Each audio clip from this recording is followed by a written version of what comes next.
It's that time again for Rising Ask Me Anythings. You all submitted questions, and we have answers. So let's get going. First one for both of us. In our opinion, what is the best American film ever made?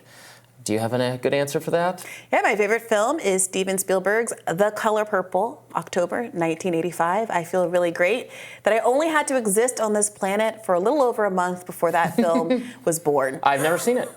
Oh, really? No, I've never seen it. It's excellent. I mean, every time I watch it, the soundtrack is by Quincy Jones. The acting is phenomenal. The set design is phenomenal. I just think it's a beautiful story. It's one of the few movies that I think is better than the book.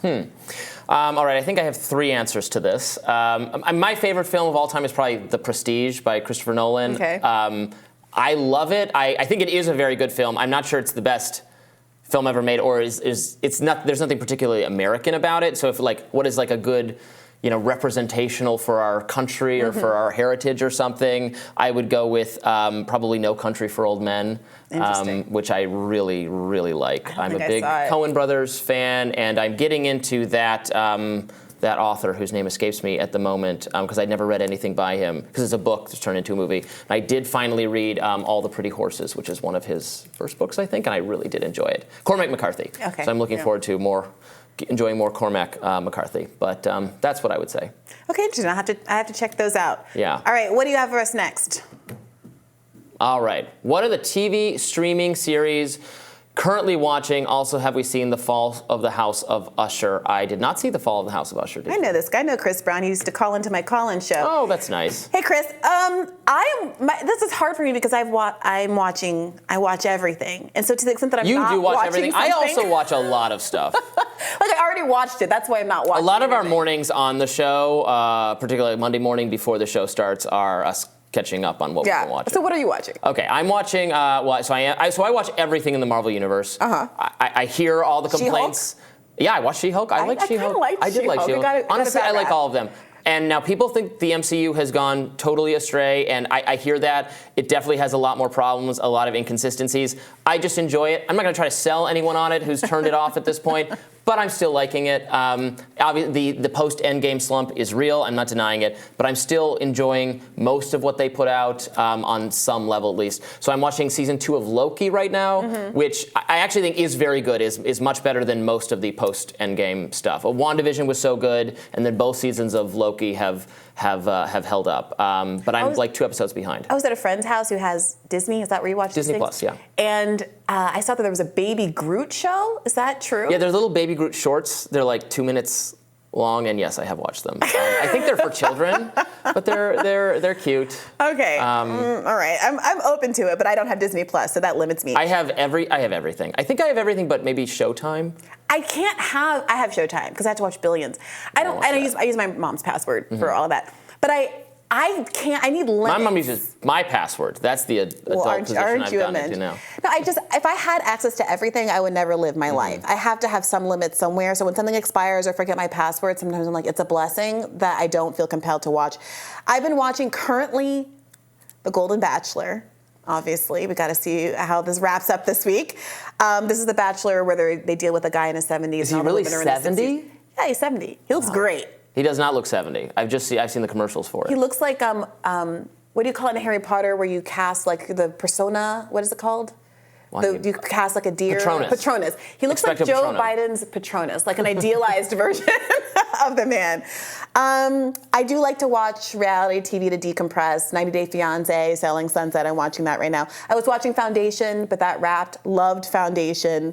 And I'm catching up with Lower Decks, the Star Trek animated series on Paramount. I'm also watching, I've been watching all of the Star Wars shows, so I just finished Ahsoka, which I did quite like.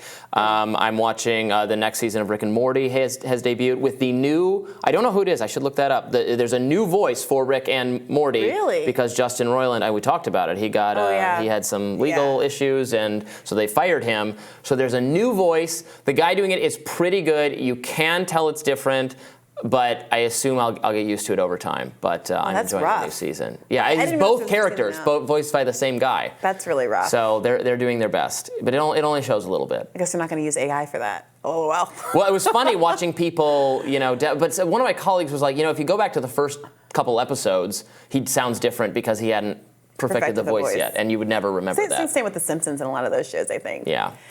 All right, next question. Reporting the news can be very difficult. Don't we know it? How does the Rising team stay positive, and how do they personally deal with difficult discussions in the studio and in real life? Look, it's not. It is exactly what you see. It's not fake or for the camera. When we're arguing because we disagree. We're not being told, like, quarrel more. In fact, we're usually being told, rap, stop doing this, and we just refuse to back down.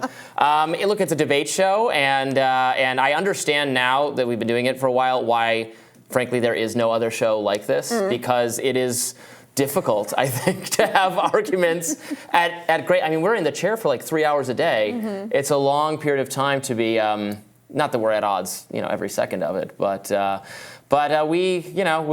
we're professionals. Brie's a professional. Sometimes we sit here silently mad at each other, sulking, and then we do the next segment, and sometimes we're bitter, and then eventually it just wears off. I do think that the segments are in and of themselves palate cleansers. Yeah.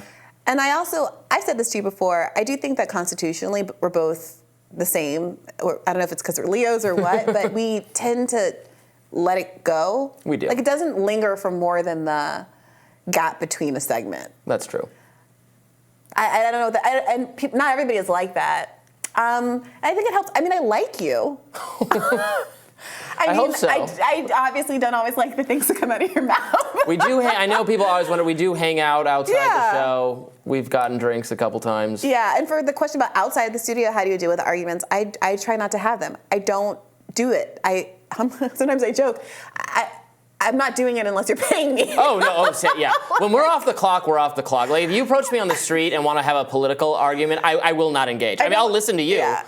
I'll be more likely to ask you what you think. I don't want to talk about it anymore. No, it's horrible. And I'll see, like, a friend's friend, someone who doesn't engage with me often, and they'll watch the show or see me elsewhere, and then they want to pick my brain about stuff when we're together, and I'm fundamentally not interested in that. Let's talk about what's going on in Selling Sunset. Sounds good to me. All right, well, we really enjoyed those questions. Yeah, That's the kind of thing we would like to be answering on the show. Yeah, no more soft peace in the Middle East. Like, no more. God, no. Can't do it. All right, stick around. We're rising after this.